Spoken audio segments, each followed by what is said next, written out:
Oh, We live on the app. On YouTube too. all right, boom shakalaka. You already know what it is. Who run the city vibes? Yeah, You Big feel me? Fan Breezy and Tea Time. On this nice Friday. Yeah, You know what I mean? You know what I mean? both teams play. Brooklyn Nets, we play at 8. You guys, I think y'all start at 7:10. I think we play at 8.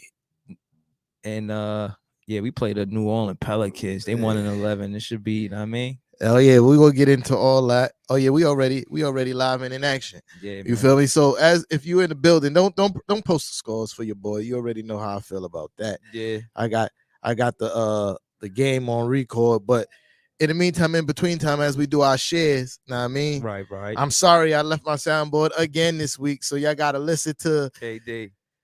that KD song. Knicks fans, I apologize. Remix it. You know what I mean? I'm but remix go ahead. Echo. Yeah, shout to the Brooklyn Nets, this Big Fan Breezy, you heard? Fly on the boards, what's good?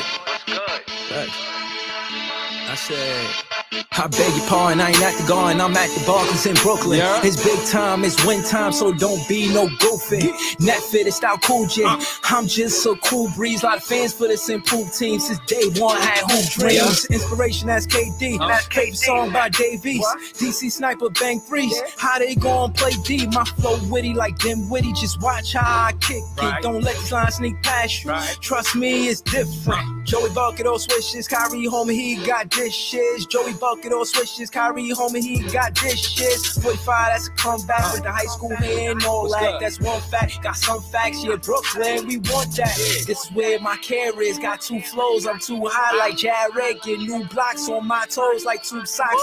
Alleys and ooh-wops, we got DeAndre, this new live city. This is our city, I say this our city. Whole Brooklyn gon' ride with me. The fans know we winning, watch the fans shake the building. I say this our city, whole Brooklyn gon' ride with me. The fans know we winning, watch the fans shake the building. Hey to come back helping, kind of games you helping. You big bro just teach clutch, that's thoughts of a champion. Hey to come back helping, kind of games you helping. You big bro just teach clutch, that's thoughts of a champion. Hey to come back helping, kind of games you helping. You big bro just teach clutch, that's thoughts of a champion. Hey to come back helping. K to come back healthy. Yeah, they ain't fan like Breeze, can't take L's with me. I'm here L-A-W real with these lines like free. My flow sound like switch, sound like it's going in. Cause I be going in, watch how I flow with it. Picking rolls and giving goals, ask Kenny coach and shit. Crossover spins, they know we going to win. Got mid-range and long range, win home games, win all games. Been big fan in all day, that's B-R-O-O-K. L-Y-N, I breeze past them too fast. Got no looks like Steve Nash, I seen that. We get baskets and buckets, layups and dunks. Here 3 balls enough, but we number 1 here protecting the paint. Go ahead thinking I ain't, I block and steal your shit. Either way I'm protecting the win. And you know we go hard and we play with the grit. And defense don't just win games and win the championship. Let's go.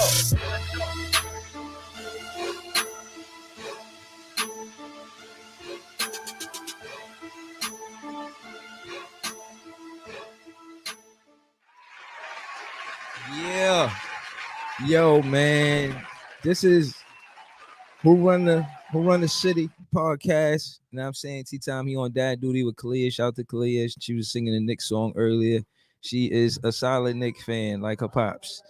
It is Big Fan Breezy with the Brooklyn Net vlog. You now tuned into the greatest. You just heard the bars. Now I gotta remix some of that song because some of those players are not there. Like Karras, I said, I got 2 flows. I'm too hot like Jared, getting new blocks on my toes like tube socks, but 2-2 like Karras. Like that was his number, right?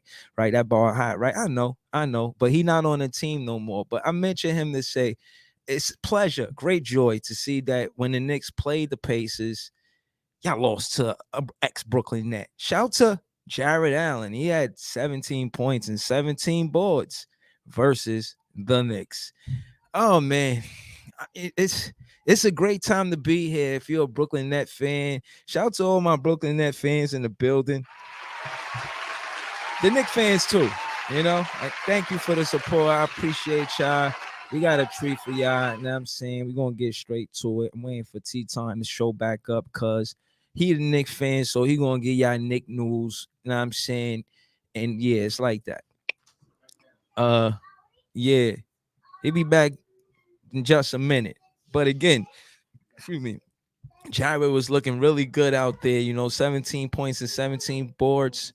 It was great to see. You know what I mean? So shout out to Jared Allen. He's playing great out there. It'd be good if he was a Brooklyn Net, but he's playing great out there in Cleveland. Yeah, I'm back. What you was capping about? Nah, I was talking about the song, and then I was talking about Brooklyn Net players that's not on the team no more. That's in the song, like Karras and Jared. Oh. Then I was talking about the Knicks game where they beat y'all. Oh, so yeah, y'all mortgage. That's how I started the show. Y'all mortgage. Y'all traded those really really good two young guys. Nah, we still got a good future in Cam Thomas and Davon Sharp. Cam Thomas is going back and forth for KD online, man. They friends, and I'm telling you, man. Tell him you gotta get some PT, man. Yeah, it'll come sooner or later. Yeah. Talk all that future. I don't know, man. It ain't looking. He ain't getting the burn that you thought he's gonna be getting. Yeah. I think that was true. And they sent him to the G League. He scored 35 points in 35 minutes. Right, so let's do this so we can get this out the way, right? Yeah. So boom, a couple weeks ago we was talking about we was raffling off some Knicks tickets to the Pacers game on Monday. Right. You feel me? After I'll just say who won? Yeah. JJ Jackson, you won. You won the tickets, right? JJ Jackson, shout out to my guy. Yeah. You know what I mean? Team Knicks, you already know the vibes. Yeah. You feel me? JJ Jackson, you won the tickets to the Knicks game on Monday. Uh-huh. You won because you was the only person who entered the raffle. Uh-huh. Shout out to you. Yeah. You feel me? Let's get into that. Wait, hold on. Yeah. Plus for my guy for winning the raffle ticket. Yeah, he in the building? Yeah, he in the building. Shout out to JJ Jackson, just duped it out with on the you know what I mean, the other day. So, he's a tough fan, but he got smoked. But I didn't see it, but I believe that. Yo, listen, these are really good tickets. And I want to say shout out to JJ because regardless of him only buying 3 tickets, it was 3 tickets more than any other you guys. And I love the support. I'm just letting y'all know that this guy, JJ Jackson, just being a loyal supporter, he deserves these tickets. It's good karma that he got these tickets. He said that's the first thing he ever won. Well, congratulations. See, you have it. You feel what I'm saying? Hey, the first time, and then I did a vlog. I mentioned him to say when we did the vlog, he explained he became a Knicks fan because his experience at the Garden. So him winning these tickets means something to me because of that. Other than that, it's straight smoke. The Brooklyn Nets rule the city. Cap. But shout out to my guy JJ Jackson. Shout out to JJ. You won 2 tickets to the game on Monday. You know what I mean? You in section 119. I'm pretty good seats, row 10. You already know. You feel me? Nice. $15. Nice. Then got you 2 tickets in section section 119. You heard? Yo, listen, and I'm glad because I spoke to him in the vlog, and again, emphasis, he became a Knicks fan because of the experience at the Garden. He said he never won nothing. He just won tickets to the Garden. Come on, man. Who Run the City podcast is out here shaking the scene. We send a Nets fan to the Nets game. You feel me? Talk that. Talk. Shout and you know what? You know what? I think 15 is the magic number. Because said through 15, he leveraged his odds against everybody. 15 tickets play 15. JJ Jackson everybody play 15. Played 15. He was the only person who played, but still, magic number. I think 15 kept everybody else away. Shout out to you, JJ Jackson. I hope you enjoy. I'm on DM me your email address again. You heard? And I'm gonna transfer the tickets over to you tonight. You heard? Yeah. Yeah, I mean, so enjoy yourself. Make sure you just do us the kind courtesy, just shouting us out in a video. Yeah. You feel me? Yeah. You know what I mean? Kind of like what's said. Yeah, if possible. We not gonna be live during the game though. You feel me? Like that game on a Tuesday. Yeah, that game is on a Monday. So Monday. Yeah, just make sure you just send us a video saying shout out to who Run the City for You hooking me up with these raffle. Winning the raffle and all that good stuff. Sprinkle some sauce on it. You know what I mean? Make us look good. Yeah. All right, bet. Let's get into some content, man. Yeah, what's up, man. Shit. You know what's up, man. Last week you was talking wild spicy. Still talk spicy. What's okay. Up? Well, just know the last time we was 7-3 in our first 10 games, back-to-back seasons, we went to the finals. So I'm just saying. There was a lot of teams in it. So does that rule apply to everybody who was 7-3? There's a lot of teams that were 7-3. No. I'm saying specifically our team. The last time we were 7-3 was those 2 years, and we were 7-3 this year. So going into this week, into tonight's game, we're confident because we're on the road winning more than we're losing. We lost a tough Chicago game, and I feel like we ran out of gas. And again, I scrutinized Steve Nash about his roster rotation, but I think he did well in these 10 games. And I would have liked to see, I disagree with him, taking Harden and KD out in the beginning because DeMar DeRozan is the top guard for or top player. In the beginning of what? In the fourth quarter, sorry. In the beginning of the fourth quarter, he took out KD and Harden. So I'm saying that's bad because DeMar DeRozan is the top player in the NBA for the most points in the fourth quarter. So I know you want to give him a rest, but not there. Maybe not at the same time. Right, exactly. Not at the same time. And also, I figure when we got the lead or it's close, that's when you could sub in the rookies to give the veterans a rest. But good job, 7-3. Yeah, but the Bulls is a good team, bro. Like I remember you was going live and you was going ape shit. You was kind of upset. You was perturbed. You feel me? I don't remember exactly what you were saying at that moment, but I sensed the vexedness in your voice, and I typed. I was like, yo, bro, y'all lost to a good team. Be cool, bro. It's not like y'all lost to some scrubs. Y'all lost to a really good team. Chicago's a really good team right now. You feel me? Yeah, they're a really good team, but I feel like we could have beat them. And what I learned, as we both know, the East Coast is tough. Absolutely. And the strongest team is the team that's well rested. I didn't do the stat, but if we did the stat to see how many teams won after 2 days of rest, trust me, it's a high percentage. And they win most of their games after 1 day rest. It's tough to win that second game off of back-to-back. Absolutely. Yeah. Everybody know that. Yeah. You feel me? Everybody know that. That was the Chicago game for us. We went hard at we did great at Toronto, right? We really competed with Toronto. You know what I'm saying? We wasn't even thinking about the Chicago game while we were playing Toronto. And we did well and we won that game. And I think, we ran out of gas in that fourth quarter, So it was a good game, man. It was a good game into the fourth quarter. I still feel like I'm glad it happened early in the season. It was a good game to the fourth quarter. It's room for improvement, is what I'm saying. But good job, Nash. Good job for real. There's always room for improvement. I don't care how good you are. Yeah, you feel me? Yeah. Since we talk about losses, y'all know we took that loss to Milwaukee. Oh yeah, that was nice. Of course, it would be nice to you. They beat y'all too, but they blew y'all out. Oh man, you feel me? That's the big difference. Sending Kendall Randall. Let's talk about it.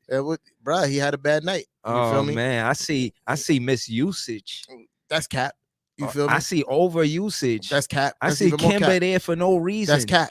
That's even more cap. He only did to dribble the ball. Cap. I looked at the stats. Randall got more assists than anybody on your team. Because that's the way the offense has been ran. It's not going to work all season. They got to change things up. Listen, this is, first of all, shout out to Ricky Rubio. Bro, first of all, y'all be, and you know what's even trash about that? Y'all act like Ricky Rubio never scored 30 points before. You feel me? His career high before that was 34 points. You feel me? He scored the Knicks? He scored 3 more points than his career high. He did that just like 2 years ago. Come on, you feel me? Nice though. But he was hot. You feel me? Yeah. We didn't make the proper adjustments to stop him, and I had complaints about that. But we was talking about the Milwaukee game. Yeah. You feel me? The theme is in all these losses that we had is that the starting five be coming out lethargic without any energy. You feel me? So that's the biggest thing, and everybody has been saying it in the interviews leading up to tonight is that the first unit need to play with more energy. When the first unit played with more energy, they win games. You feel me? Yeah. The second unit played more cohesive. You feel me? The Rose effect. It was the whole second unit. It wasn't just Rose. No, but what I'm saying, since Rose came to that team, he set the bar higher.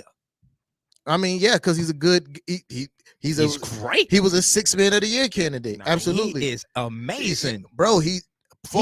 He's a former MVP. What do you? He makes like He makes the garden look so beautiful. Like I was saying again, before I got cut off. Sorry. You feel me? I'll let you talk about the Nets. You feel me? Let me talk about the Knicks. You feel me? Like so, boom. So what I was saying is, the second unit, they played with that energy that the first unit was supposed to be playing with. That's what brought us back into the game. They pressured the ball. They passing the ball, and they got out into transition. That's what we was doing to win in the first 5-6 games. Yeah. We got out into transition early. You feel me? And we stopped doing that. There's a lot of slower tempo when we a lot of slower. Oh, Jesus, that was horrible. That was the problem with Obi, right? What? Obi is strengthening the offense when y'all go out running. Absolutely. And he took a few people off the dribble in the half court set too. But he's more of a faster momentum player than he could play downhill. Okay. But and I explained that on Knicks-ish exactly why that works for him. Okay. Because he leaks out into the open floor off of misses, right? And anybody who knows anything about basketball is the job of the guards to get back and protect, the open floor. Yeah. That's a mismatch every single time. You feel me? Versus certain plays. Obi-Wan in the open floor against guards. Okay, a guard. Because that's forward, right? He's more of a power forward. He's like Randall. He's like 6'9". He's supposed to be Randall's sub. Yeah. Okay. So in the open court, the people mainly going to be able to stopping him is going to be guards. 9 times out of 10, he's going to score on them because of his sheer athleticism and size, right? So that's why he's effective in the open court, because he's hella athletic and he finishes amazing. And have you seen him finish in the open floor? It's a thing of beauty. He be hitting him with the jelly roll. Feel me? I'm saying, to be honest, without bias, he's a LeBron prototype. Like he doesn't have the skill set LeBron got, but the physical side, he built like him. You know what I'm saying? He's not as strong as LeBron. You feel me? Like, I could see LeBron is a freaking tank. I could see he looking at LeBron and like an idol type of figure. You know what I mean? Like he say he probably study his game type of thing. Yeah, bro. I don't know. But in the beginning of the season, I said all that to say in the beginning of the season when we were super effective, even in the first unit, off of misses, we sprinted down the court, got in transition. The first unit stopped doing that. Yeah, that's why Tim said that. And then the first unit, she just broke my train of thought. No, you was talking about the first unit, they lethargic. Yeah, the first unit they started doing that and they stopped. You feel me? Even what I was about to say, that's what I was about to say. Even when the shots are not falling, you can still get easy buckets in transition. Your 3-point shot ain't falling, you get some easy buckets in transition. Look, I was talking to Uncle Sad earlier, and I said, listen, even the worst player on the worst team is a really good basketball player compared to the rest of the world, right? So I say that to say, if you struggling, any NBA player, if they see the ball going a hoop a few times, that could spark heat from anybody. I said the same thing about Joe Harris. Yeah, that could spark heat from anybody. Yeah. You hit open transition, you get a couple layups here and there. Yeah. You feel me? Before you know it, you still shooting, your 3-point shot starting to fall because you're kind of hot because you seen the ball go in the hoop. Yeah. So I say all that to say we need to get back into transition. That needs to be a focus, because that was I see you, baby, but you need to sit down before you fall and hurt yourself. Thank you. Yes, turn around and sit down. Bruh, don't make me ask you again, please. I asked you twice nicely. Turn around and sit down. Thank you. Yeah, my bad. Nah, Dad, dude, with it. Yeah, these toddlers be testing your gangster. You feel me? Man. So that's that. In the beginning of the season, that was supposed to be a point of emphasis, pace for us, right? Because we were one of the slowest pace teams in the NBA last year. Yeah, and we answered the bell on that end, and that's what also led to us shooting at a high 3-point percentage in the beginning of the season. Let's talk about easy baskets leads to easy transition threes. Yeah, you feel me? Yeah. And we started slowing the pace down, started reverting to the offense that we had last year, especially in the first unit. Yeah. So I'm glad that Tibbs sat the starters. Yeah, and they're going because they was playing like trash. Well, he Nino Brown them. Remember Nino Brown said, "Sit down for $5. You sit your $5 self down for make change." Yeah, so that's anyway, what he did to your starting five, man. Yeah, that's kind of corny, but anyway, they was playing like trash. They didn't have all the energy. They was playing New York Knicks basketball. Mm-hmm. You feel me? Talk about it. But what happened with the other coach? Remember, Kappa, what's his name from Kentucky, the Wildcats? He was there at the Cav game, and they was saying, pay attention to the games. Yeah. They was saying that it was 5 players on the Knicks that night that played for that coach. Oh yeah, he was saying that he would like to see a start 5 with those guys. It was that's unrealistic. Who was it? It's Quickly, it's Noel. I forget the other 3 players on the Knicks that play for the Wildcats coach. Randall, that's 3. And maybe Rose. Rose is 4. I don't think Rose is. Rose went to Kentucky. I don't know. But all right, it was 5 guys, and y'all lost that game. I'm trolling, and I'm saying that to say what I know you're gonna say, but I didn't say. But yeah, man, the players made the coach look bad that night. No, I don't think the players made the coach look bad. I think the players made themselves look bad. You feel me? Like effort. Like that's something that should happen every night, no matter if your shot is falling or not. That's valid that you said that too, and you ain't say it yet, but I know you're gonna say it. What? That they made him look bad because he just had his 400 win. No, they didn't make him look bad. They made themselves look bad. Right, but what I'm saying is, right, you're right. Matter of fact, you're right. I'm saying that. Get your phone. It's right there. What do you mean? Pick it up. Yeah, I'm saying Tommy T. He just got his 400 coach win. Yeah, and after that, they just, you know what I mean, didn't follow that up like motivation. You know what I'm saying? Like you said, the whole lethargic thing. Yeah, that's not a reflection on the coach. That's a reflection on the players. You feel me? The coach can't go out there and make you hustle. You feel me? All he could do is tell you what you need to be doing to be successful. And the players already know what they're doing. Evan Fournier said it the best. He's like, yo, we don't need Coach Tibbs to get mad at us. We know we weren't playing well. Right. You feel me? And Fournier also said, yeah, we didn't deserve to be in the 4th quarter because we weren't playing good. Word. So that's not a reflection on Coach Tommy T. That's a reflection on the players. Yeah. You feel me? They gotta come and play with that kind of intensity every night. Yeah. Sit down, Khalil. Yeah, I was looking at the stats too, play ball. Those stats ain't looking the same, player ball. The defense is different now. Yeah, I mean, yeah, it is. Again, like I wanted to hone in on that because of the Fournier Bullock effect. Immediately, the Knicks felt like it was a win, and I'm not saying it's different now, but I guess the upside is the defense, and I honestly didn't see that much of a drop until recently. I don't know what's going on. And again, I don't think it's so much a talent as it is the effort. You feel me? We giving up a lot of the reason. Boom. One of the reasons why the defensive efficiency is going down is because that we give up a lot of. We was giving up a lot of open threes, and that's an effort thing. You feel me? The goal of the defense. Kalia, you need to sit down, bro. Bruh, Kalia, we not going through this today. You heard? Yeah. So, like I said, the defense efficiency dropped because the defense logic, not talent. So like the main goal of our defense is to protect the paint. You feel me? Yeah. But you have to be able to get back to your man and hustle and make the proper rotations. Right? Yeah. So and when you playing lethargic, you're not going to make that second and third effort to get back to your man.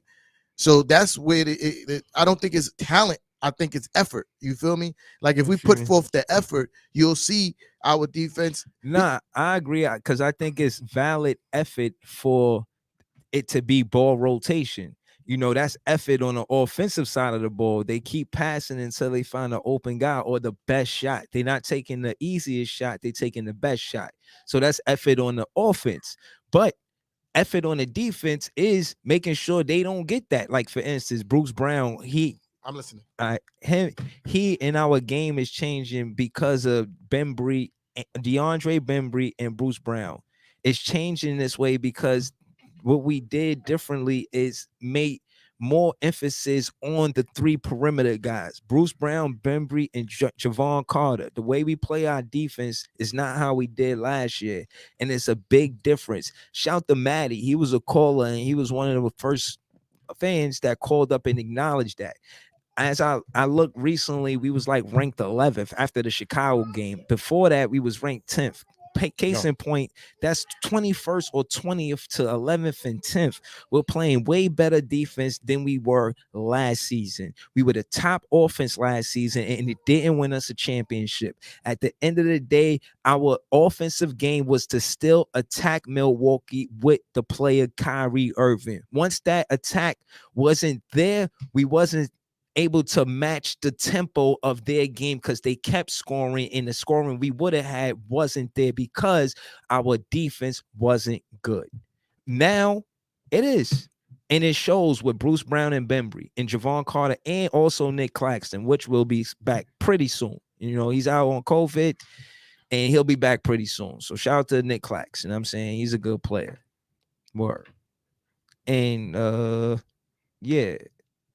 You know what I mean?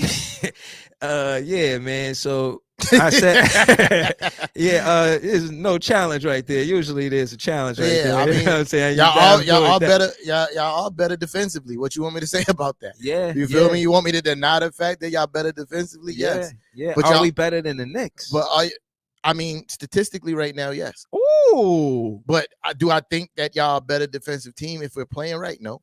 Right. But that's my misunderstanding is where did that go? You know, how did they, like, what? I just spent like mad time explaining that. I mean, like, I understand what happened, right? But Rose, he got married, man. You know what I'm saying? I think it just carried through the season. Like, Randall had a kid. We still have a winning record.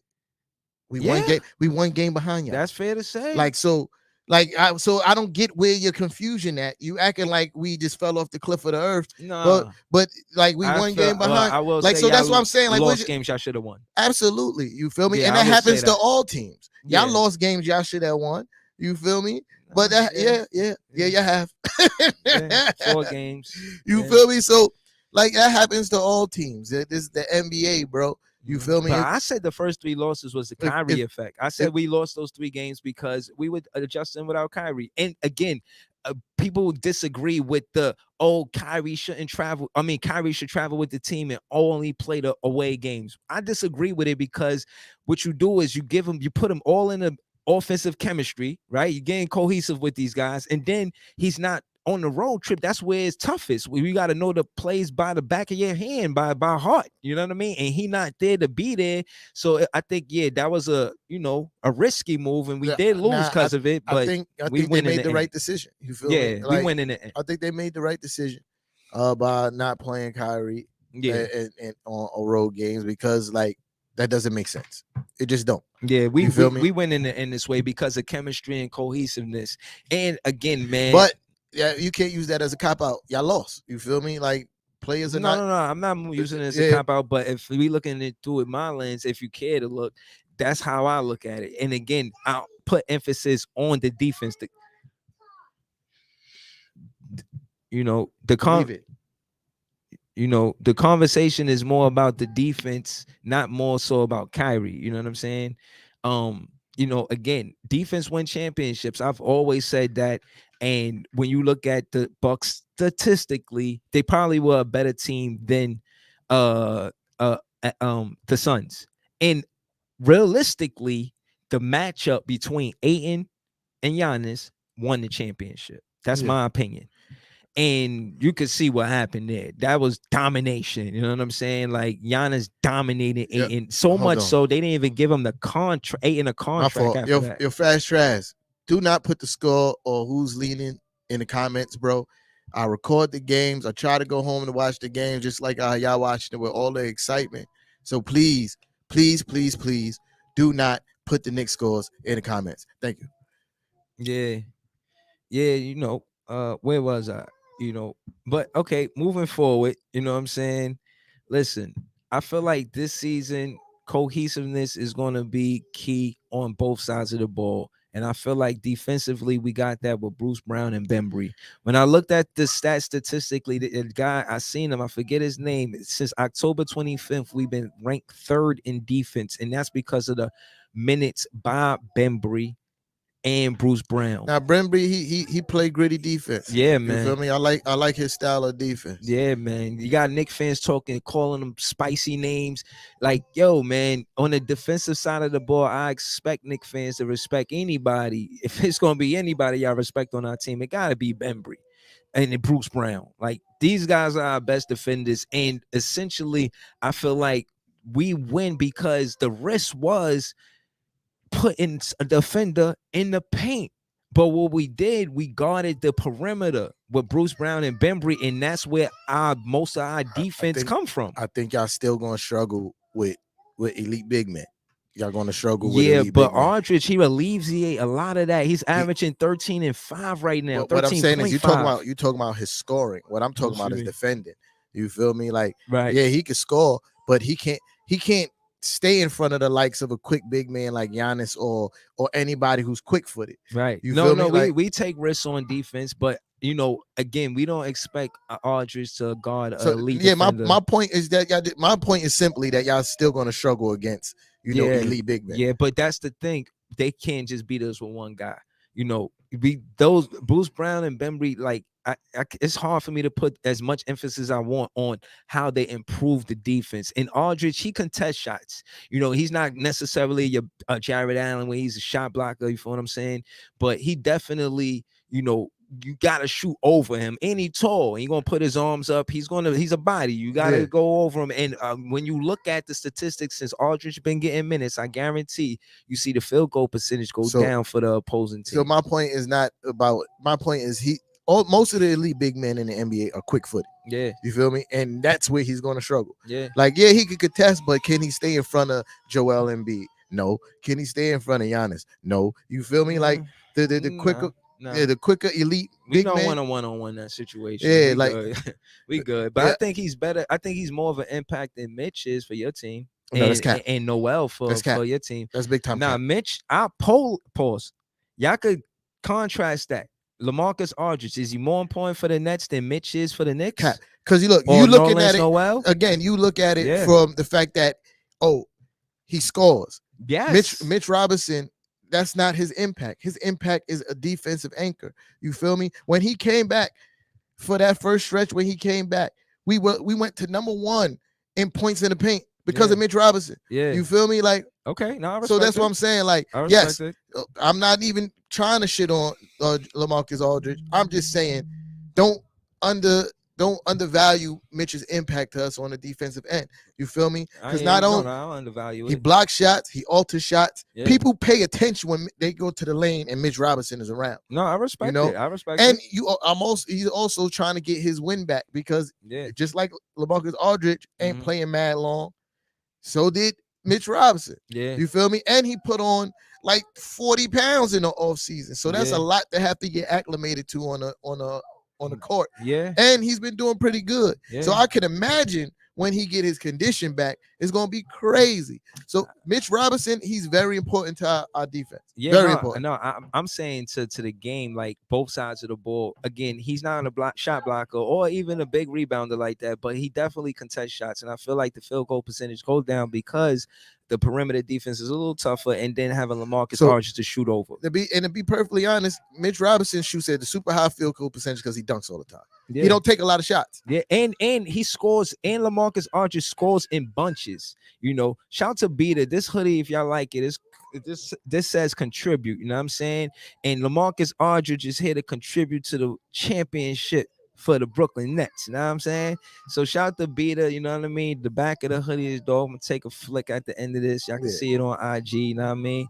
But emphasis on Aldridge, and the reason why he's significant is not only because of his scoring, but because he's a bucket. Like, he's not going to catch an alley and make the dunks off the alley, but he could take the ball, and his mid-range game is dangerous enough for him to create his own shot, which alleviates the scoring pressure from a KD and Harden, since Steve Nash hasn't implemented Cam Thomas in the offense yet.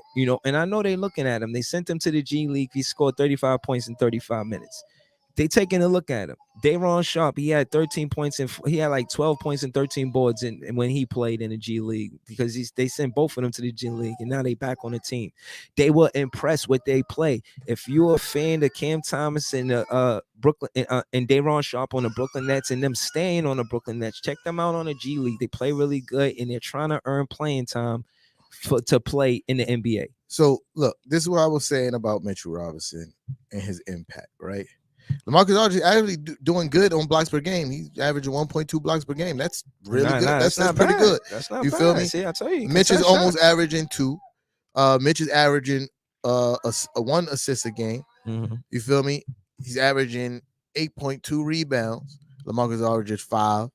You feel me? Like the impact that Mitch is having, it doesn't necessarily show up on the stat sheet. You feel me? Like he has an impact that like his impact is felt on the court. Like I said, when people go to the rim, sometimes they miss layups because they watch it for Mitchell Robinson.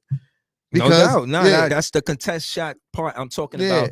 They alter the shot. You know what I'm saying? It's not just a finger roll. Now I got to do some that and type Mitchell of Robinson, thing. That's what LaMarcus Aldridge does. Mitch Robinson help defense is A1. You feel me? I'm just waiting for his condition to get back all the way and his lateral movement to increase. You feel me? Because I think that's going to happen with the more he plays. He's getting better every game. So, like his importance to our defense is insurmountable. You feel me? Like because like I said, when he first came back, we went to being for a period of time in the top 5 in points in the paint. You feel me? Like we had a few bad games, but I think I got to see the stat. For my knowledge, I think we're still top 10 in points in the paint, and that's mostly because of Mitchell Robinson. No, I don't see that stat, but y'all under the league average. The league average is 112. Y'all average 107. And I'm surprised because you guys jumped out to a hot start, and again, I really am surprised. You know what I'm saying? It's those bad scoring games we had in those losses. That's what brought the average down. But when our offense is clicking the way it has been, which we proved that we could play at that kind of level, we're gonna go back up to 112. You feel me? And you also got a time for acclimation for Kemba Walker and Fournier to really figure it out because they still learning each other. It's 12 games in. You feel me? And they're still learning each other. I agree with that part. But like Fournier said it in an interview that. The positive sign is that we already had that early success, so we know we could play at that kind of level. Every game is a different challenge, and you got to figure out how it works in all situations. And that's what they're still trying to figure out. Like we're gonna get right, and when we get right, it's gonna be scary. And I agree. But right now, when I look at the bench, the top bench, Tyler Hero, he been on fire, and Carmelo Anthony too. But I mentioned that to say we on a list too. LaMarcus Aldridge is like, hold on, let me tell you right now. 1, 2, 3, 4, 5, 6, 7, 8, 9 on that list. And Rose is 10th on that list. As far as the most points scored off of the bench. You feel what I'm saying? And then the next player that is Patty from Brooklyn Net or Nick or is Patty Mills. You know what I'm saying? He's a top player on the bench that got the most points. So we out here scoring the ball on the bench. Our bench has been very strong. Really emphasis on Patty Mills, Aldridge, and Bembry. You know what I'm saying? And I'm saying that to say, listen, with all of the new players added to the roster early in the season, we're looking for chemistry. And I feel like we got that with Patty Mills and Aldridge because they played on teams prior. Harden and KD played on teams prior. When Harden left for the next season because they didn't win and then they traded him. He played 4 games the next season and then they traded him to Houston. My point is that that's more than chemistry. They got hunger together. You feel what I'm saying? And Harden averaged 16 and I think 5 when he got traded. Now he's averaging like a triple-double almost. You know what I'm saying? So the chances of us winning, not because of the numbers, but also because of chemistry and cohesiveness is big. And I think we finding our identity through defense more than offense. I feel like Brooklyn Nets have more to prove about what we could do on the defensive side of the ball more than the offensive side of the ball. And that's why I contribute that to our streak. So I want to, you said something about the bench scoring. You feel me? One thing that's dope about my team is that I've said this on Knicks several times. We have multiple people, like a multitude of people when we playing the right way, that's in double digits. Most of our wins where we have anywhere between 5 and 7 people in double digits. Right. You feel me? So they might not score 20 points that game, but we got I understand. We got like 3 people off the bench with 12, 13, 15. I totally you feel me? it. Like, So that's where our scoring go, and that's when we playing the right way. And you know what that loss against Milwaukee showed is that when our bench is playing good, it could rival people starting 5. Mm-hmm. You feel me? Because, Middleton wasn't playing and Brook Lopez wasn't playing, but for the most part, when we was coming back, they starting 5 was out there. You feel me? They starting 5 was out there. Giannis was out there. Holiday was out there, and that Covington kid.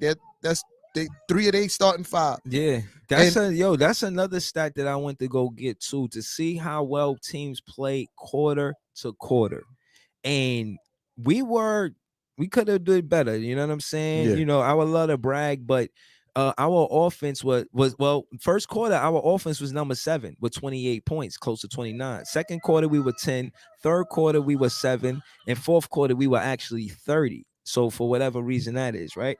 But opposing teams, we were 25. That means whatever we were scoring, whatever we were scoring, they were scoring. You know what I'm saying? It was pretty much tied up, both of us. Second quarter, it looked like we jumped out to the lead because they had 20 or something. We're number 10. Third quarter, they're number 5, and we're number 7. So we play tough defense in first, second, and third quarter, we play tough defense.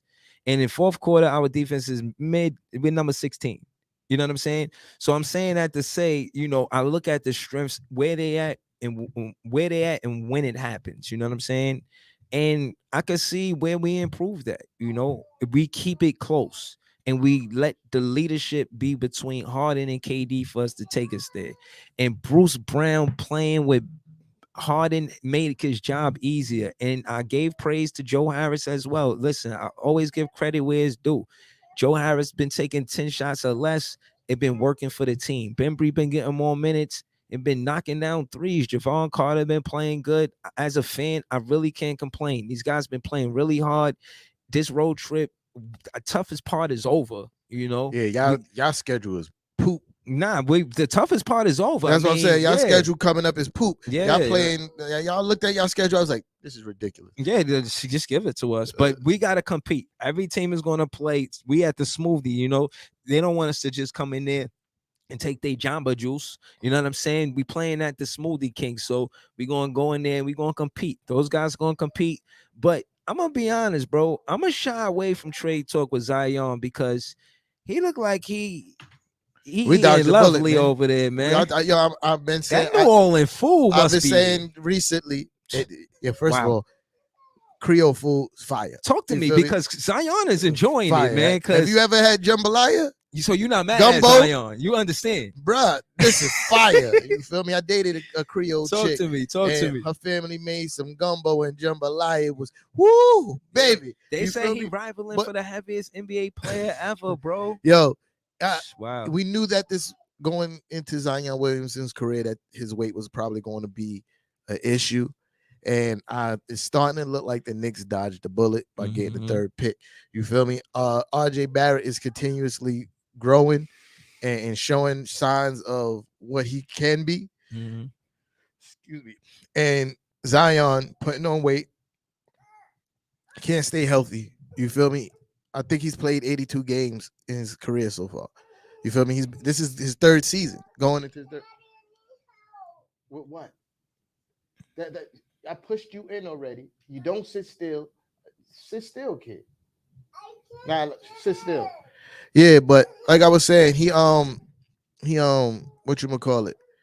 Yeah, he can't stay here. 82 games is in 2 seasons. 82 games. That's not what's popping. You feel me? Nah. Like I forgot who somebody on one of one of our pages was saying that oh no, I was in a Knicks group and it was like I was saying that availability beats out talent, and it was like so.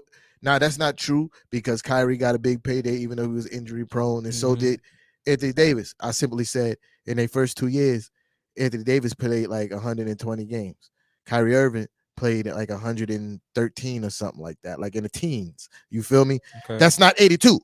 No, that's way more than 82. Yeah, no, you feel me? Still, and RJ Barrett played season, and you measuring it like that. And RJ Barrett pretty much played almost every game in his first 2 years. Yeah. So availability beats out talent. I would take RJ Barrett. If you tell me right now, I got like a guy who's super potential to be like a generational talent, which is Zion Williamson, and I got a guy like RJ whose numbers is not going to wow you, but they're going to be solid for his first 2 years. But this guy's going to play almost every game, and this guy's only going to play 82. I was like, I'll give me the guy who's going to be solid. Yeah. You feel me? Like me, I give y'all that too, but I still give it to Ja Morant. He rivals with KD for most points in the league right now. I think MVP race, almost. He's in the conversations. And KD, listen, he been on fire. He been averaging like 28.9. Like he averaging 29 to almost 30 points a game, which is amazing to say because no one's seen anyone play at this elite level after that injury. You can argue it if you know, but I said that to say KD's been playing great. He plays with great. Me and JJ got into it the other day because he's trying to make it seem like KD is soft, like he plays soft. And I'm like, yo, not to mention the Buck rivalry, but if you look at how the refs treat him, they don't necessarily give him the superstar calls. You know what I'm saying? Like nobody's getting that this season. Yeah. Well, that being said, if anybody's averaging shy of 30 points with the way the refs are calling it now, you got to give these guys credit, whether they're on your favorite team or not. You know what I'm saying? So, and again, like when I looked at the assists, and that's what I was trying to parlay to you, is that KD, he's even on one of the, he's like not the top, but he's one of the assist leaders. Harden is number 4 he's number 3 behind Trae Young and Chris Paul. KD is on the list, and your point guard is not on the list. I'm saying that to say Randall was on the list for assist leaders, and your point guard is not. I don't feel like y'all fixed the point guard position.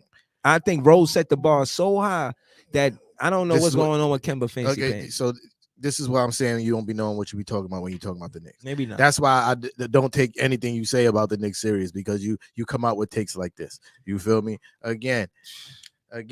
The reason why Julius Randle is in the top is because he's always getting double teamed.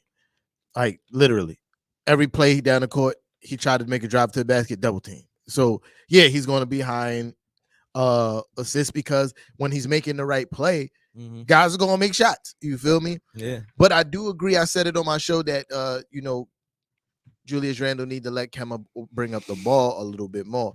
You feel me? So because Kemba's superpower and his great ability is playing in a high pick and roll. That's where he's strongest at, right? And it's hard for him to do that when Julius Randle brings up the ball and Kemba's kind of like standing on the wing waiting for the ball. You feel me? Kemba brings up the ball. This is what we was doing in the beginning of the season, even when Kemba wasn't shooting well. Kemba would bring up the ball. They'll do a high pick and roll. Kemba can either shoot the 3, drive to the paint, and kick out and dish. You feel me? That's what needs to happen. I said it also on Knicks and Ish that, having the offense run through you and bringing the ball up the court is not synonymous, right? You got like not saying that Julius is this guy, but I just used him as an example. A lot of times Jordan didn't bring the ball up the court. It was the point guard or Scotty, right? But everybody knows in the world that the offense ran through Jordan, right? So, but that's all rotation. So not necessarily is allowing Jordan to get to his spot, and when he get the ball, he can attack. You feel me? And I feel like Julius should focus on that more.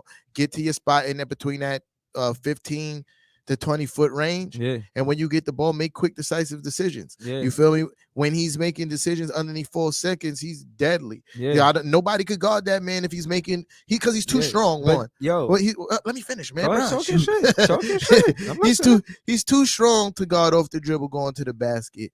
And he has a pretty decent mid-range shot, right? So if he's making those quick decisions, and he showed that he has pretty good passing vision, you feel me? So he's making those quick decisions. He's going to be extremely hard to guard. Like his game is kind of modeled after Melo's, right? I think Melo's a better. You're talking about Obi? No, I'm talking about Randall. Okay. Melo is a better mid-range shooter by far, right? But the game is kind of modeled after Melo. And Melo's best season as a Knick, they did a stat and said when he was getting the ball and making quick decisive decisive decisions underneath 4 seconds. He get the ball in that 15 to 20 foot range and was making quick, decisive decisions underneath 4. Clear, I'm talking. Yes. Yes, good job, La La Lucy. Yeah, but when he was making those quick decisive decisions underneath 4 seconds, his offensive efficiency was super high. You feel me? And I feel like that could be the same thing for Randall. Let Kemba bring the ball up the court. Let Kemba initially try to break down the defense, and then if that doesn't work right away, we can go into a motion to get you into your spots. Pause. And you make quick, decisive decisions. Yeah, I don't think he's strong as I think he had a day of rest, and y'all lost that game. Like, yo, why the hell was he pawing? Why was he resting? You know what I mean? I guess that's low management, Kemba. Oh yeah, definitely. They said it was for him to get rest. Okay, like he got a bad knee, bro. There's no need for him to play back to backs. Okay, that was a back to back situation. Yeah. Okay, I didn't know that. Yeah. But again, I still feel like you said, I totally agree. I feel like Randall, it's like he's leading the offense, like he's going to do everything. And I feel like it could be a burnout, or not necessarily a burnout, but you're not surprising any coaches. You know what I'm saying? Like, and that's what I'm saying from last season to this season. If y'all do everything through Randall, you're not surprising anybody. Even if y'all got new players, if everything still run through Randall. What's happening? What I'm seeing is happening. Like, you know, when these guys are struggling, he reverts back to, okay, it's my job to get us out of this slump. Like, that's why they gave me the money. I got to put all the pressure on me to get us out the slump, which is not the case. You know, he has a lot of help. You feel me? Just continue to trust the ball rotation, and good things that happen. You feel me? In the beginning of the season, when anybody caught fire, Julius Randle was just giving him the ball and stepping out the way. Like, okay, you got it, bro. Like, there's been like the first game against Boston. When Evan caught fire in the fourth quarter and overtime, Randall just kept on giving Evan the ball. Yeah. You feel me? I forgot which game it was when Kemba Walker caught fire. Randall just gave him the ball, got out the way.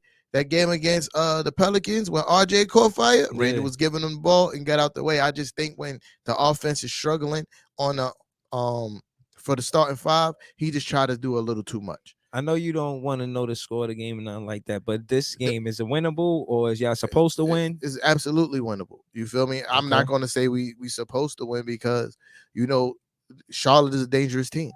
You feel me? They showed the Billy put up points in a hurry. At the point guard position too, man. And what's that boy? Washington, PJ Washington, Bridges, Mikal Bridges. That boy jumping out the gym. Yeah, I know. I know. I know you know. We lost to them early.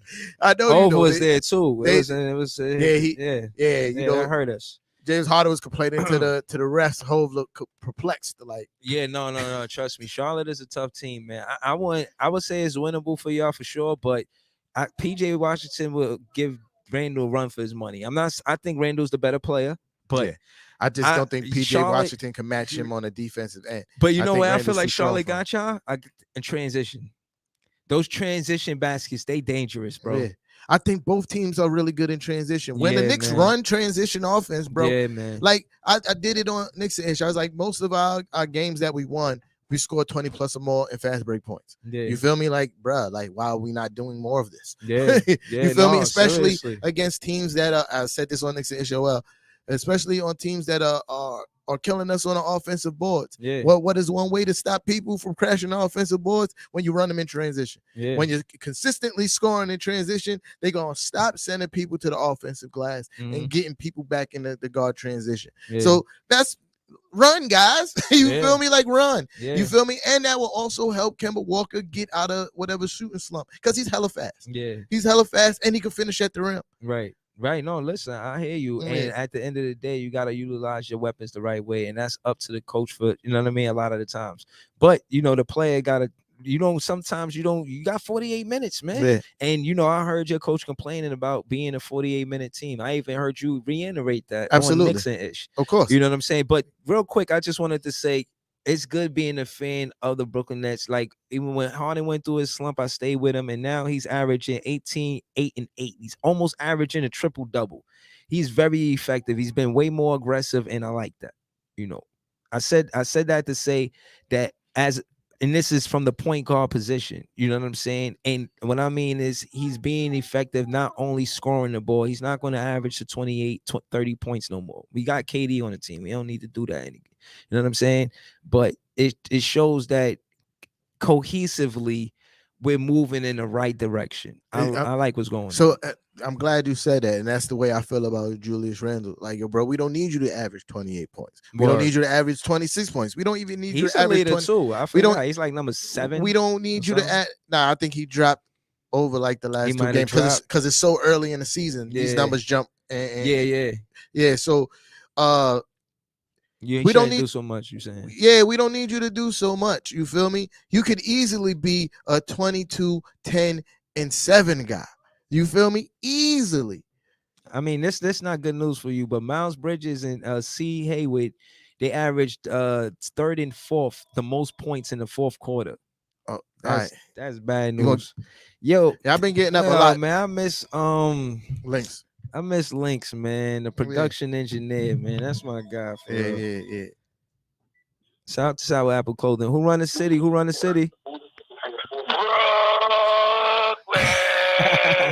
Yo, what up, Sam? What's good? How you, man? Yo, man, you know, the game is on. This should be an easy one for us. Don't do what you did last week and tell me to score, bro. I just called to tell T-Time to score both. That's all I called for today. Nah, bro. I'm about to hang up on him. Yeah, I can't hang up on Uncle Sam. Look, he passed me the phone to hang up on you. I ain't got nothing else to say today. Yo, look, he passed me the phone to hang up on you. I can't hang up on Uncle Sam, man. I can't do it, man. He a Brooklyn Nets fan too. I can't do it. All right, appreciate you calling. Yeah, man. Shout out to Uncle Sam, man. Shout to the Brooklyn Nets fans, man. 1-0. Yeah, he called the troll. Yeah, but yeah, man, Hayward and Bridges, they averaged 3rd and 4th, 53 and 52 for the 4th quarter, man. Those guys in the 4th quarter. But you guys coming off a day of rest, right? Yeah. That's important, man. Yeah, back-to-backs is tough, man. So, that day of rest count. So I'm not worried about teams who have score high in the 4th quarter because one thing again that we showed several times already this season is that we are never out of a fight. You feel me? Like I don't care how much you up by. We could make that up. You feel me? Because we have the players who could get after it, and we have the shooters. You feel me? So, like I'm not really worried about that. If the New York Knicks is playing New York Knicks basketball, bro, we all right. We could beat. I feel like we could beat anybody, like on any given night. So, what's the identity of the Knicks right now? With 12 games in the season, what would you say from last season to this season? Did your identity change at all, or what's going on? No, the mantra is still the same. It's just the effort ain't been all the way there. You feel me? Yeah, your turn. The mantra has always been, defense first, but the effort hasn't really shown. Right. Who run the city? Who this? New York. Right. I just did that because I heard my crazy brother. Pops was good. Good was good. My Brooklyn, it's New York. Yeah, they seem like the same guy too. Yo, you sound just like I was like, wait, hold on. Really, for real. Yeah, loving the show, guys. I appreciate you, Pop. Thanks. You ain't call up in a minute, man. Hey, what's his name? Big Fan Breezy? Yeah. What's up? Tell him I said what up, man. He can hear you, Pop. Yeah, I can hear you. What's up, Big Fan Breezy? What's up? What's going on, OG? yo, Pop. All right, y'all, man. Appreciate you on the call up, Pop. All right, man. All right. I love you. Love, man. Yeah, man. What, you ain't gonna say 1-1? You be feeding with look, you be feeding with this guy. This guy. Yeah. Help you with what? Well, once I push the chair back, don't move it again, kid. Okay. Yeah. All right. Where we at? Where were we? Shout out to all the fans, man. Call up, man. You know what I'm saying? It's 1-1. It's a tie. Let's not tie it. Let's make it us winning. So Listen, man. Right now the game is on. Let me get into tonight's game, man. What's going on? It's your turn, man. All right, let's see who is this. It's who run the city. Who run the city? What's going on? Yo, hold up. Let's see who is. Who run the city? Yo, this Ty West. What up? Yo, Oh, finally man, Ty what's West calls good, up. man. Yo, say Finally. who run the city, Ty West. Yo, T-Tom, how you let 3 players come to the Garden and drop Caesar highs on you? Oh, Bro, listen, first of all, right? First of all, oh, because it's the most. T-Tom, Listen, when listen. I go live, don't be begging to get in my live video again. Oh, no. Oh, Bro, first of all, a lot of times you go. Well, I'm done to that. First of all, a lot of. to get in. Wait. Whoa, hold up. Last time I showed up to the live, you was the one who was like, oh, T-Time, pull up, T-Time, pull up, T-Time. That's a fact. It's actual video footage of you feeding and get me on the live. What are you talking about? You feel me? A lot of times I see you go live, I don't watch it because I know you're going to be capping. You feel me? Captain Cap-a-Lot Jr. That's what you are. You going to call up here and talk about don't be begging to go live. Bro, last time I pulled up to the live, I was getting ready to leave. And then the first thing soon as you saw me in the live, what you did was I'm gonna go find it now because that's an easy find, Ty West. You got a bad track record of stretching the truth, Ty West. You feel me? And you stretching the truth right now because soon as I pull up to the live, I didn't ask you. You said, "Oh, T-Time in here. Pull up T-Time. Pull up T-Time." Yeah. And who's begging? You was begging to get in. You're like, bro, listen. Let me in. The last time I pulled up to one of your lives because I barely do it because I don't want to hear you cap all night. You feel me? You soon as I pulled up, you was like, "Oh, T-Time, pull up, bro." Yo, that was good work, man. That was the Knicks. Yo, so back to what you were saying. You know, people get excited to play at the Garden. You feel me? 3 times. So man. People get excited to play in the Garden. Absolutely. You feel me? Nobody cares to play in the Barclays. Huh? What you said? I heard that Ricky Rubio dropped 37 points on bro, you. 30. So he wasn't even listening, right? Again, y'all act like Ricky Rubio is a scrub. He scored 34 points before. You feel me? You act like he's never scored in the 30s before. How you let Ricky Rubio score 30? His career high before that was 34 points. He scored 3 more. He did 3 more. Y'all trash. No, ain't nobody trash. The only people that's trash is across the street. No, see, look, you can't even. How you can't even come up with your own disses. You still in New York Knicks disses. You feel me? Like that's why it's hard to even talk to you, Ty West, because you don't even got your own swag or lingo. You don't even got your own swagger lingo. You already know we've been calling the Barclays the chum bucket for the last couple months. We the Clays. That's a fact. Which is a trash name. Hey, the Clays. Yo, bro. Yo, Ty West. Come up with your own swag and lingo before you try to come for me, bro. Pause. You feel me? Come up with your own swag and lingo. You feel me? We've been calling the Barclays the chum bucket, the hepatitis center. Pause. You feel me? Yeah, that's what it is. The hepatitis center. What's pause about hepatitis? That just don't match how we play. We got more home wins. Y'all look botanical. Yeah, your joint look like a rusty tin bucket. You feel me? This call is getting crazy right now, man. Yeah, he need to hang up. That was a trash call. Yo, thanks for calling, Ty. That was a great call. That was a trash call. I love it. Call back next week. You get the next call. he ain't gonna call back next week because he don't want no smoke. The podcast. What? The champ is here. Oh, that's JJ.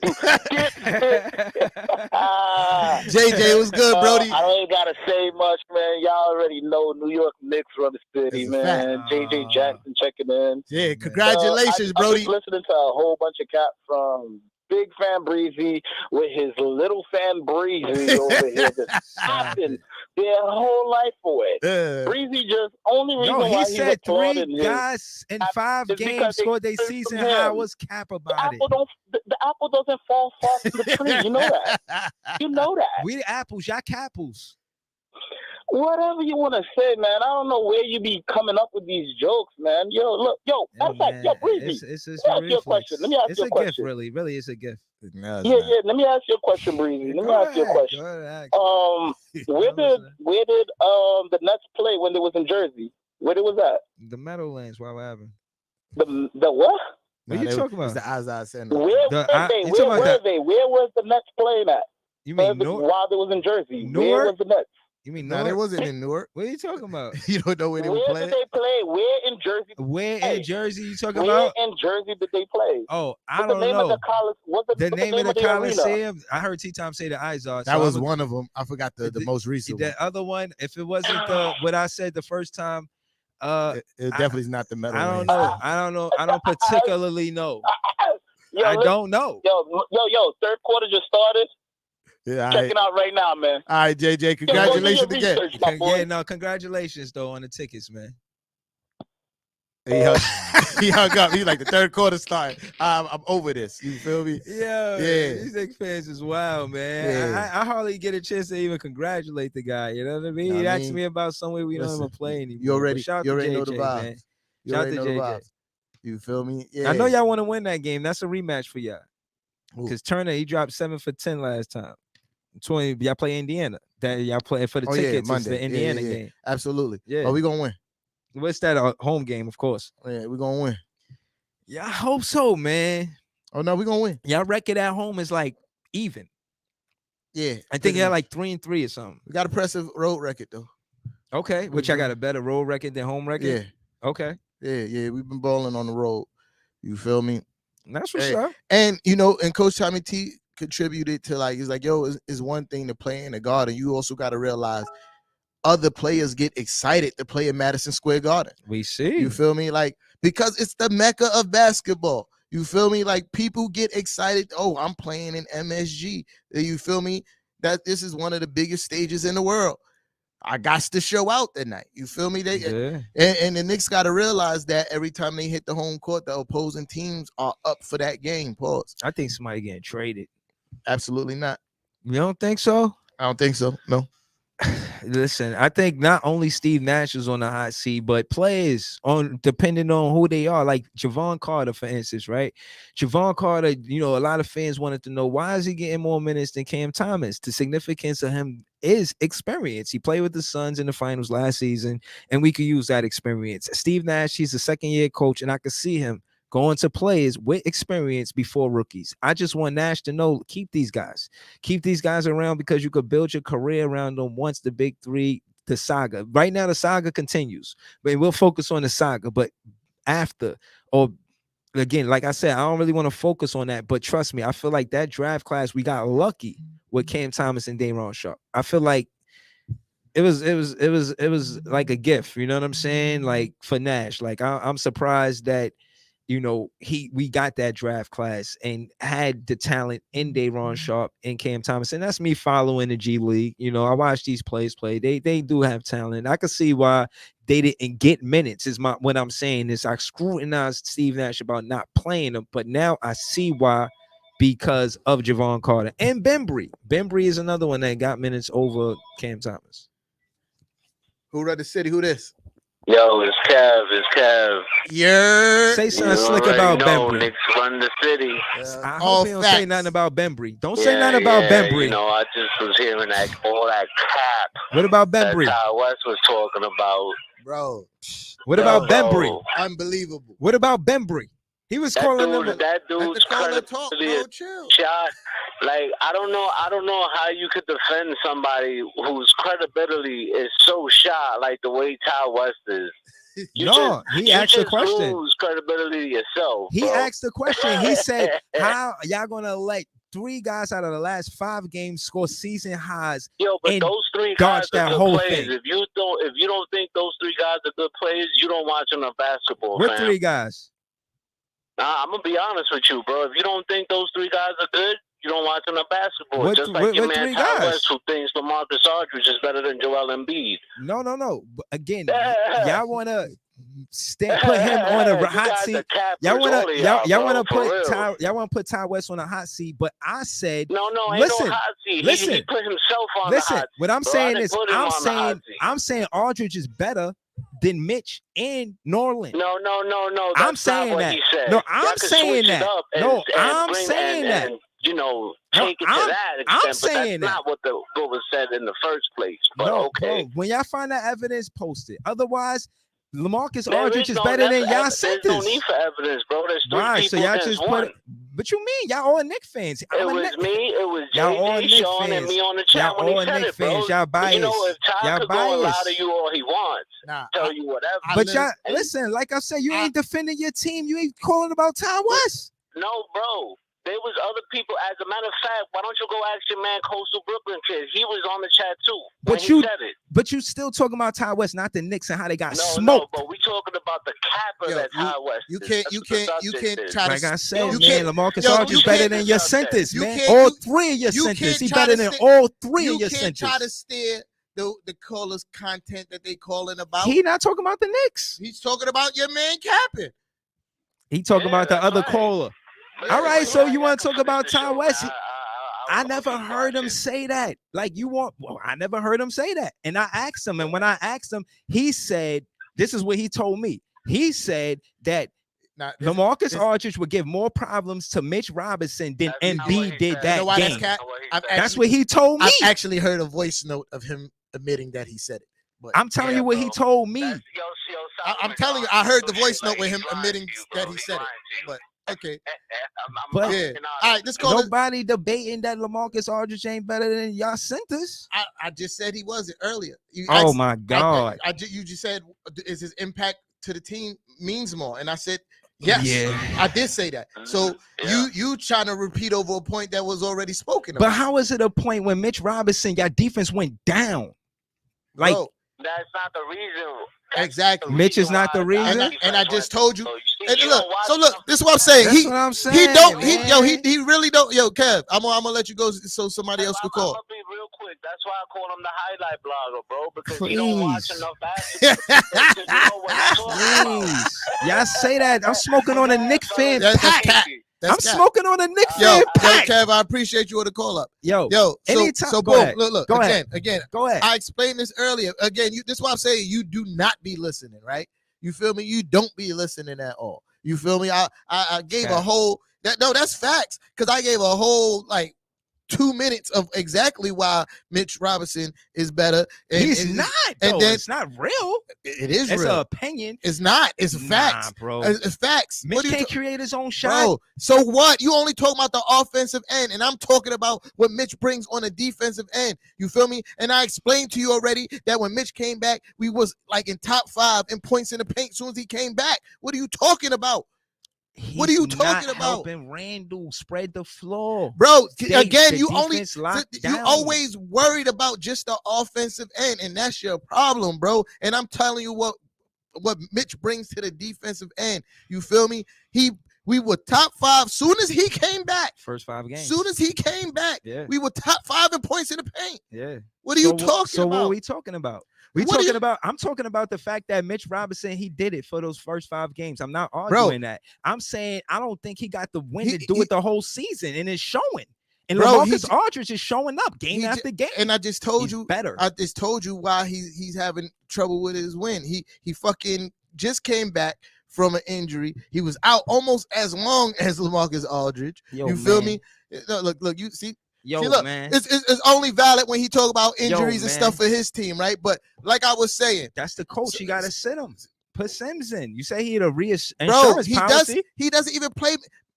He doesn't even play Mitch more than 27 minutes, 25 minutes a game. What are you talking about? What's going on? He has to acclimate himself back into the game. What are you talking about? What's going on? This is what I'm saying. You don't be even making sense most of the time.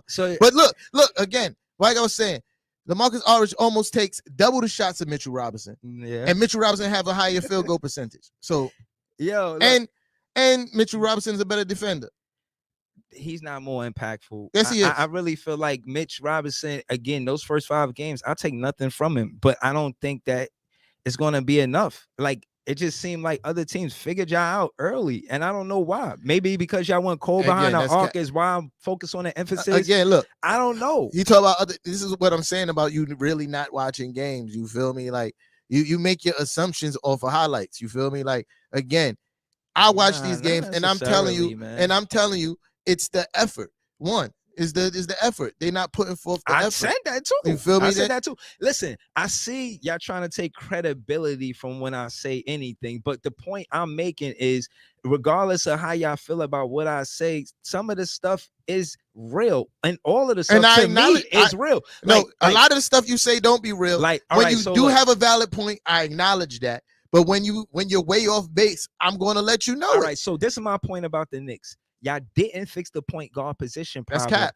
The only reason why y'all are where y'all are is because of Rose. Without the Rose effect, y'all wouldn't be where y'all are. That's super cap. I feel like Kemba is super cap. A waste. The games that we were winning, most of the games that we won, Derrick Rose had bad games. Okay. What are you talking about? Again, this is what I be saying, bro. You don't watch the game, so you don't really all the way know what you're talking about. You talking about the Rose effect. Most of the games that we won, Evan Fournier won us a game. RJ Barrett won us a game. That's true. This is what I'm talking about, bro. Games. After that, Kemba Walker won us games. What are you talking about? He did? Yes, he did. Which one? This is what I'm saying. He had 2 games back to back where he was going crazy, shooting over 50% from 3-point line. What are you talking about? In the first 5 games. You feel me? No, it was after the first 5 games. Okay. Bro, that's what I'm saying, bro. You don't be know what you talking about. Listen, I call it how I see it. You don't see it. And that's my point. You don't see it. At the end of the day, listen, you got to call it what it is. Even if you're looking at the numbers, even if it's play by play, even if you're watching the game, there's 3 ways you can look at the game. You can look at it through stats, which is just the numbers. You can look at the game, the actual game, go to the game. Well, that's the 3rd way. You know what I'm saying? So case in point is, no matter what you say, me just looking at the numbers, I could see Aldridge's impact to the team and listening to the game and watching the games.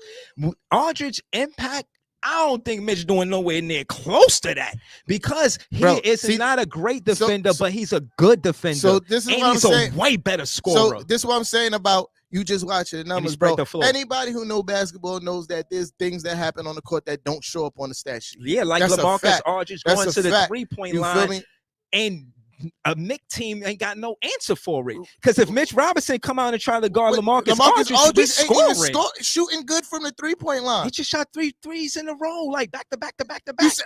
You talking about just 3 threes? How many games? I'm just saying, last game he played. Not this game that's happening right now. I'm talking about the last game. Bro, I'm talking about on a consistent basis, bro. He like 65%. Not from 3. Nah, but for field goal for 3, like you were just talking about %.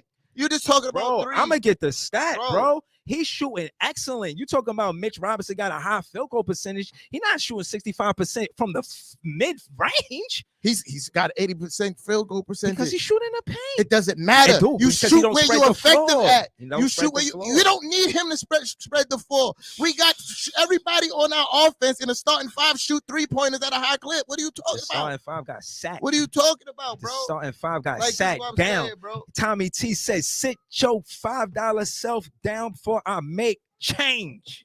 That's corny. He told that to your starting 5.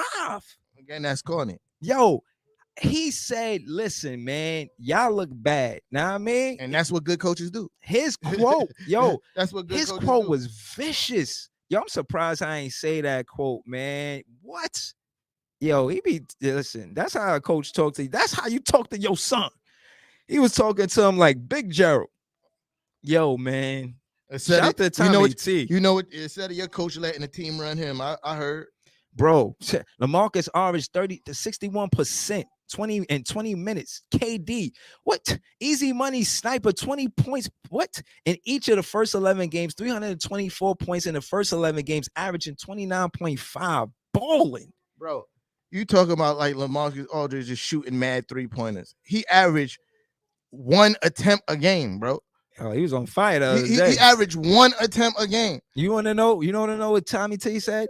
He said, once you get to 20, you say 30. And then you get to 30, and then you say 40, and then before you know it, the season's over. So it's a bunch of bullshit. So you taking that out of context because you know exactly what he said, and you're taking the statement out of context because they was asking him what it means about the teams gelling. Like, should the team, like, at what point do you say that the team is supposed to be gelling? Yeah, and that's what he said. Yeah. At some point you could say 10, and then at the 10-point game you say 20. So that there's no timetable on when a team's supposed to be gelling. That's what he was saying. You feel me? So yeah, look at you fiending. I'm saying what they're saying. Again, you took one snippet out of context and you trying to run with it. All right, this is what I'm saying, right? Kevin Durant, fourth quarter points in since 09. Wait, hold on. What? How we go from talking about Coach Tommy T quote to now, this is what I'm saying. Kevin Durant, fourth quarter points. I know, we could listen. That's what this is what people be trying to say about you be all over the place. You feel me? There's no real clear break in your content. Like, it's just we was at one point, we go, and then you jump to another point. Bro, my point is Tommy T is not making excuses for them starters. They stinking up the gym and they pretending they run the city and they don't.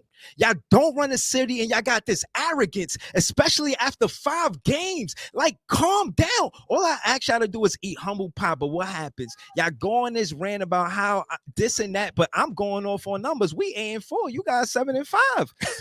Case in point is those are just numbers. So if y'all mad at me about just looking at the numbers, be mad at the win-loss column. Because at the end of the day, that's what y'all mad at. Y'all can't be mad at me. Ain't nobody mad at the win-loss column. Yo, nobody's mad at that. That's the funny part. But what we talking about home better. We run the when city. We talk about numbers, yes, baby. We're going to eat as soon as we leave. We're about to leave soon. Again, nobody's mad at the win-loss column because I'm not worried as a Knicks fan. You feel me? I'm not worried. And most Knicks fans that I know are not worried. You feel me? Because we know the kind of basketball we could play. You feel me? But when we talk about numbers, it's talking about you making all your assessments solely based on numbers. All right, so what about this number? The Knicks have the 5th worst defensive rating this season. They had the 3rd best defense last season. Like, bro, these are just numbers. I feel like I explain the same thing to you more than once a show. You feel me? Like, we had this conversation already, bro. But what I'm saying is, I just numbers, and I explained to you something. And I explained to you again. You just looking at the numbers. I'm watching the game, and I know that that's not indicative to how my team could play basketball. Okay. You feel me? Okay. And I see it because I watch the games. I know when the team is not putting forth the effort defensively, they're not getting back and closing out the way that I know they could, and I've seen them already do. Yeah. You feel me? I hear you. So that's what I'm saying about is one thing to look at the numbers, but the eye test is real. You feel me? You look at the game, you watch the game, and you make the assessments of games. I'm not saying that numbers are all wrong because I use numbers too. You feel me? But what I'm saying is I don't make my sole assessment off of just numbers because there's certain things that the numbers don't show. I'm not saying I do neither. Kev, the one talking spicy, but he can't explain why Pat Connaughton got a career high, Ricky Rubio got a career high, OG Anunoby got a career high, and Jaylen Brown got a career high this season. Well, Jaylen Brown is nice. Yo, man. Yo. Oh, that's Tina? Yo, who run the city? Who run the city? It's Maddie. Oh. Yo, Maddie, what's up, man? Talk to me, man. What up? What's up, Maddie? Yo, who run the city, Maddie? Oh, you know Brooklyn runs the city. That's Cap. Brooklyn Nets. Yeah, I'm happy you called though, Maddie. That's Cap. But talk to me because you're a stat guy, man. I love stats, and you know stats. Talk to me. I was just going to tip my hat to Aldridge this last week. Since last Friday, 4 games, averaging 15 and 7. Nice. With some really good aggressive defense out. Joe Harris is shooting 57.1 since the start of November. Yes, indeed. 11 points a game and 5 boards. And then my big question was for T this week is how have you guys lost 4 games in the Garden already when you lost 11 all of last season? Oh, my goodness.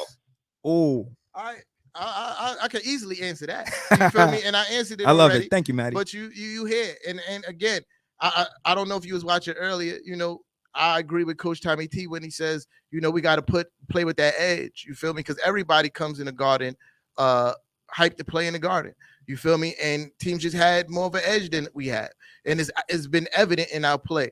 You feel me? Like, for instance, Coach Tommy T referenced the fact that, just because you're home, that doesn't mean you're going to win. You feel me? Because everybody's excited to play in your home court. So you have to meet that kind of intensity. And a lot of times we don't meet that kind of intensity on the defensive end. You feel me? And that also ends up that usually stems for us not making shots initially. When we're not making shots and the three's not falling, we usually don't have that same intensity on the defensive end. And teams are coming in, and especially after a hot start, knowing that the Knicks are nothing to play with, and they come in hyped to play the Knicks. This is how we lose. You feel me? Like, I don't know how else better I can explain that. Yeah, no, that I hear that. And then one shout out to the Nets, even though we beat a bunch of crappy teams already this year. Yeah, man. Out of the 8 wins, we got 6 of those games we've held the opponent to under 100, and 5 of those 6 we've held them to under 92, which in this NBA is some pretty monster stats. Defense. But, love the show. I appreciate you, Maddie. Go back next week, Maddie. That was a good question, Maddie. Yeah. Maddie always got a solid call. He comes with the numbers. You feel me? Yeah, man. He's a numbers guy. And again, when we started, you would always say, yo, I'm a stat guy. I said, I'm a stat guy now. You said, thank you. And my thing is, again, everybody's not going to have the, I guess, convenience to watch the game every game. Like, yo, I take so much criticism about not watching the game every game. But look, man, trust me, I do my due diligence. I don't come up here bragging, I'm big fan Breezy because I'm big fan Breezy. I do a lot of homework, I do a lot of research. But I said all that to say, I got a lot of spicy talk about James Harden. He's averaging 18 and 8 and 8. He's just shy of a triple double. So who had spicy talk? He played bad. Definitely last week. He playing like poop. I said he played bad in the beginning of the season. And was I wrong? No, but I'm saying he was going to get better. And I didn't say he wasn't going to get better. Also, you said that the way that the refs call a game now changes his game. And I said he would still be good because he could knock down the 3 ball. And I didn't say that he couldn't shoot. When did I say? No, I didn't say that. I said you said it affected his game. Like he's not effective. Nah, he's still, bro. In the beginning of the season, 30? In the beginning of the season, it clearly affected his game. Well, he adjusted. I never said that. When have you heard me say that James Harden would never be good again? I ain't never said you said that. All right, so you making it sound like I said that. I'm rubbing it in. So what I'm saying he good now. Hey, yo. Pause. I'm saying that last week, he went through. I said in the beginning of the season, he was playing like poop. That's what I said, which was a fact. Yeah, I'm saying he playing great right now. All right. I'm not saying that you said this. I'm not. Yo, everything. It's not me trying to say you cap it. I'm saying that he's playing great now. All right. That's not for debate for real. I'm just letting you know that, last week was last week, but with the mentality that we have game to game, we trying to win a championship. I heard some of the interview with Ben Breen. He was like, yo, they asked him, did you think about the loss versus Chicago? He said, nah, we just go into next game, ready for next game. The mindset I said all that to say this. The mindset of the Brooklyn Nets is take care of what you can this game and then get to the next game. Same thing we doing with Kyrie Irving. He's not here on the team. We got to focus who is here on the team because it's not about the players that's on the roster. It's about the players that's on the floor. And we looking good. I don't know what the score is, but last time I checked, it was 21-21. I know you don't want to check. We playing there in Louisiana. Oh, y'all playing? We playing Zion and the rest Zion of the, playing? No, not Zion. No, he's not playing. I don't know if Ingram is the overweight playing. lover playing. Yeah, listen, that was a bad draft pick. I don't know what happened. I don't know what happened. On paper, it was a great draft pick. If New Orleans didn't pick him, the whole city in New Orleans would have burned down. They'd have burned down with the Smoothie King Arena. They'd have burnt it down. They would turn that into Slushy King. You feel me? They're over there right now. It's a close one, 41-37, Brooklyn. Yeah, but I would imagine. I ain't looking at the score, but I would imagine we are winning pretty good right now. Shout out to Maddie, man. You was right about Joe Harris. He's 5 for 5 from 3-pointer. Me and Maddie said the same thing though. Yo, man, listen. Can you acknowledge the fact that I said that about Joe Harris? No, keep shooting. But I was still feel like I was right too. Like him taking Kyrie shot attempts. When we had that argument, crazy. We realized that we were pretty much saying the same thing. Yeah, like no, but I said also, spectrum, I said also, I thought you were saying bench him permanently. Nah. You want a yo-yo. You want everything. I thought you were saying bench him, like take away all his minutes. You were just saying limit his minutes. And Yeah. I agreed that might be a thing, but he need to be on the court to keep shooting so he can come out that slump. Yo, we shooting at a 69% clip. So they must be shooting good too clip. If it's a close game. Yeah, they shooting 50% behind the arc, and they shooting 46% for the game, and we shooting 51%. Yeah. Speaking of shooting the threes, you feel me? And we talking about our losses. That's again, I could credit that to hustle because we're not getting out and contesting shooters. Our last 2 losses, both teams shot over 50% from the three. That's unacceptable. Again, RJ can't be everywhere. And this is the significance of Bruce Brown and Ben Bree. I remember all last season. I was like, yo, we need 2 Bruce Brown. Again, I think, it's not so much the talent as it is the effort. You feel me? Not running to the corner to contest the three, that type of thing. Because like defense takes multiple efforts, right? Yeah. So you have to deny the initial score. Then you have to deny until you get the ball. A lot of times we deny the first and second attempts, but after that, it ends up in a wide open 3-point shot because the effort is not there. Yeah. Again, I don't think it's the talent. I think we have the talent to defend well. Evan Fournier has really good pause, really good hands on defense. Pause. You feel me? Like he gets a lot of deflections. It's when his effort is up there. Yeah. You know, same thing with Kemba. He draws a lot of charges. He might not be able elite defender as far as staying in front of his man, but he has attributes that are good on defense, like his ability to take charge when the effort is there. You feel me? Yeah, our game on the defensive end is about group defense and effort. Right. And when we playing defense and offense is the same thing, like team effort. We've got to play team basketball on both ends of the court. Right. To add to what you're saying, that was the confusion with me. I thought y'all was trying to identify as a ball club that's dangerous with the 3 ball. In the beginning of the season, I thought that was the new Knicks, you know what I'm saying? And I guess it fell apart when the transition, y'all started getting beat on transition. I feel like, the momentum is crazy for the Knicks. Like, as much as y'all say I don't watch the games, I listen to them. And that's what the disparity for me is for the Knicks. It's like the momentum, like y'all be up big or y'all be down big. You know what I'm saying? It's either one of the two. It's usually a 3 to 4 minute point of the game that dictates the game for us, whether it be us losing or winning. You feel me? Like we could be in the game and then we go through a 2 to 3 minute stretch where the offense is just not clicking, and the other teams is. You feel me? Like that's what wanted that Buck win, bruh. Did I not? Y'all was going through pain. Tell me about it. So first of all, you feel me? I don't care if you try to troll because I still, even though we lost that game, I still loved our effort to get back in the game, and it made me proud, even in the loss. You feel me? We started off the game horrible. Started off the game real horrible. Again, the starting 5 being lethargic. You know what I mean?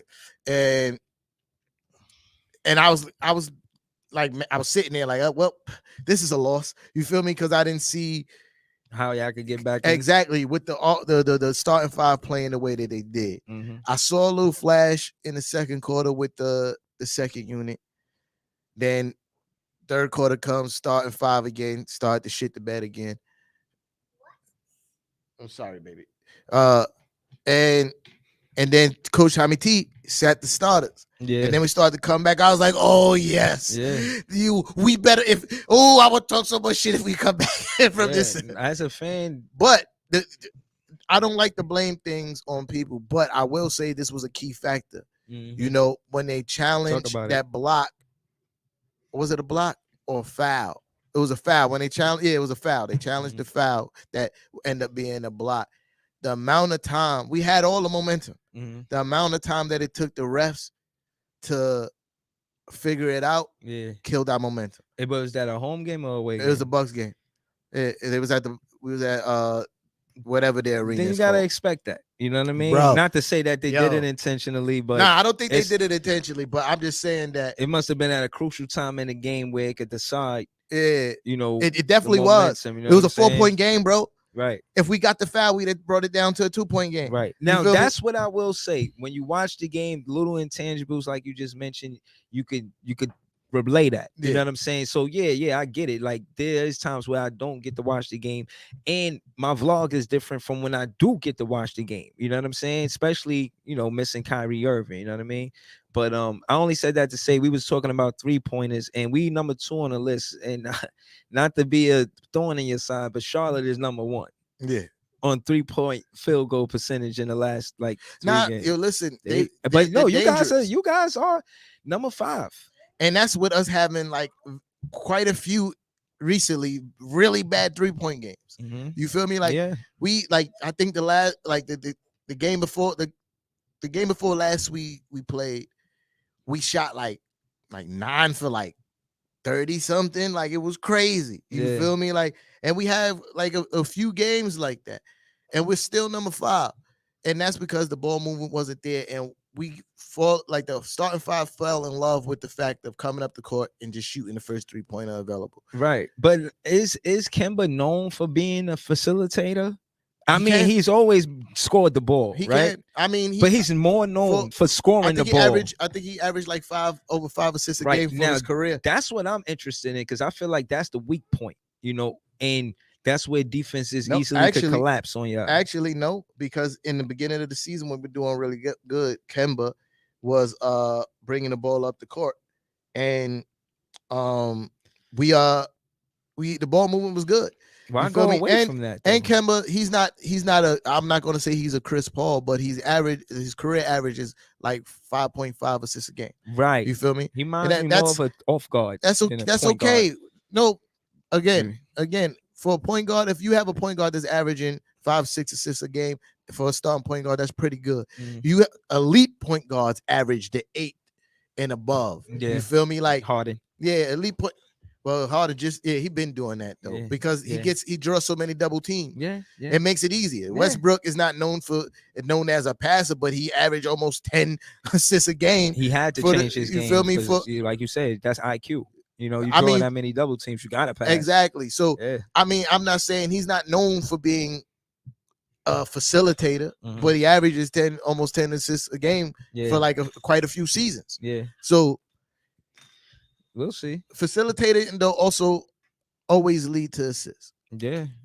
No. There's a thing that's called the hockey assist. I know what you mean. Yeah. You be like, it's like the pass whipping that ball around the court. The pass that leads to the pass. Yeah, definitely. There's a lot of like touch passes. Yeah. Like he'll penetrate, throw it to the guy, I guess, on the wing, and then the defense will collapse, but he'll swing it to the corner. Exactly. That's the hockey assist. Yeah. I get that. You feel me? And Kemba does a lot of that because he drives to, like, early in his career. He drove to the basket a lot. Yeah. So all right, baby. Can you hold it for a little bit? All right, give me like a couple minutes, and then because we're about to wrap up. Yeah. So all right. So real quick before we leave, I wanted to do this. If the playoffs started today, the Wizards are number 1. Yeah, and they will play. They're not gonna stay there though. Right. Y'all will be a playing team between the. We're not gonna stay there neither. Right. The Rap. But look, think about it.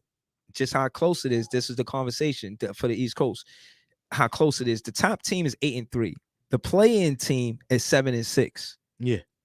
1 win behind this. You know what I mean? Yeah. So it's really close. Again, we got to credit that to how early it is in the season. I think we only like 12 games in. Yeah. This is 13 for us, I think. I think the mid to the top tier teams are going to definitely be close throughout the season. Y'all will play the play-in game versus the Raptors. The winner out of that will play the Bulls. So what will happen is you're going to see like the mid to top tier teams stay close together. This is what I believe. And then you're going to start seeing the lower echelons start to fall off. All right.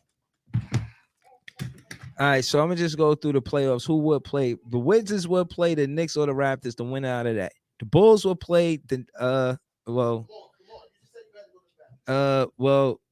sorry. It's 9 and 10 and 7 and 8. So the Wizards will play the winner out of the Bucks and the Hornets. The Bulls will play the winner out of the Knicks and the Raptors. This is only if the playoffs started today. The Bulls will play the Heat, which will be tough for us.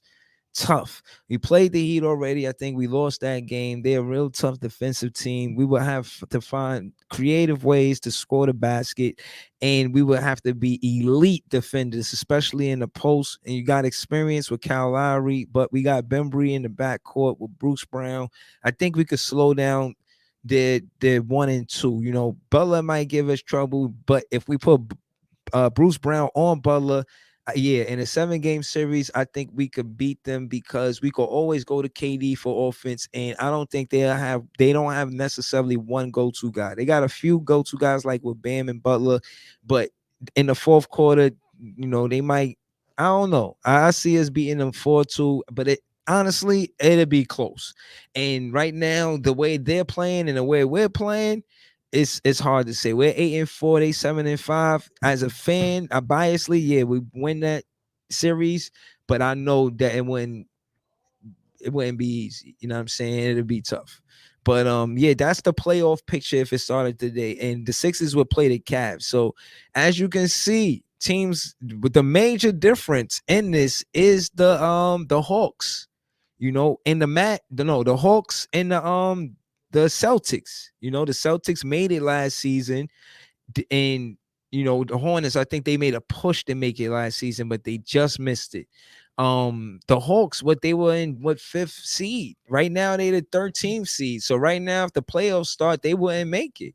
You know what I'm saying? And again, you know, everybody expects them to do well this season, but this season is topsy-turvy. You know, who would have thought Wizards got the 1st seed? The Bulls got the 2nd seed. You know what I mean?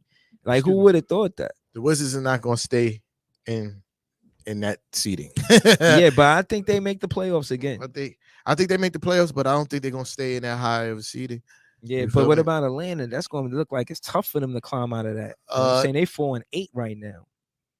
Yeah, I don't know their whole story. I don't know what the injuries looking like. I don't know. Nah, I didn't hear about them having no injuries. 1, 2, they brung everybody back that they got the 5th seed with. So listen, I don't know what's going on. All I know is maybe Trae Young. Maybe the rule is affecting Trae Young. It could be. You feel me? And he not getting into the line. All I know is I said a lot of things in the beginning of the season. I said I don't feel like a lot of the teams that they had above us is going to be better than us. I said Hawks being better than us this season was debatable. I said Boston definitely wasn't better than us. I put them at top 3. I ain't gonna lie. I said Boston 3. Definitely wasn't better than us. I thought Boston was gonna be good. Yeah, I said they definitely wasn't better than us. But they 11th now.